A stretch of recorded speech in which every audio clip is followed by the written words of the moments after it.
असं मला वाटत नाही।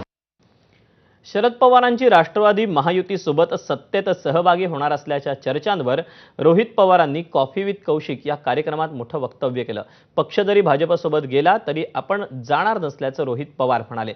यावर भाजपचे मंत्री नितेश राणेंनी मोठा दावा केला। 2019लाच रोहित पवार भाजपमध्ये जाणार होते असा दावा त्यांनी केला। त्यामुळे आता भाजप विरोधात आक्रमक पवित्रा घेणारे रोहित पवार खरंच भाजपमध्ये जाण्याच्या तयारीत होते का असा प्रश्न आता उपस्थित केला जातोय।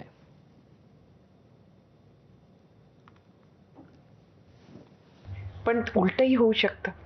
कसं? म्हणजे महाविकास आघाडीतच तुमचाही पक्ष राहील असं कशावरून?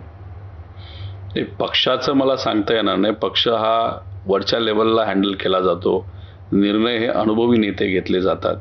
मी तसा अनुभवामध्ये फार लहान आहे, विचारामध्ये नक्कीच काही प्रमाणात पक्का झालेलो आहे।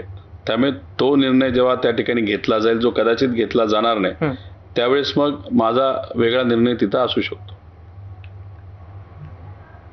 म्हणजे तुम्ही भाजपाबरोबर तुम्ही कधी जाणार नाही? नाही जाणार। पण माझं म्हणणं आहे की 2019ला रोहित पवार येत होते ना भाजपबरोबर, सगळी बोलणी झालेली होती। म्हणून एवढं भारतीय जनता पक्षाबद्दल द्वेष हे रोहित पवारांच्या तोंडी चांगलं वाटत नाही। त्यावेळी अगर योग्य पद्धतीने सगळ्या घडी बसले असते तर आज भारतीय जनता पक्षाच्या एक आमदार म्हणून रोहित पवार काम करत असते।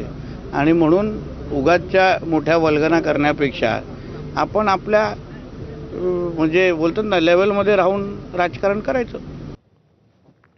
महाराष्ट्रात आज जरी कोणी सर्वे केला तरी एकनाथ शिंदे यांचंच नाव मुख्यमंत्री पदासाठी समोर येईल असं वक्तव्य शिवसेनेचे विधान परिषदेचे आमदार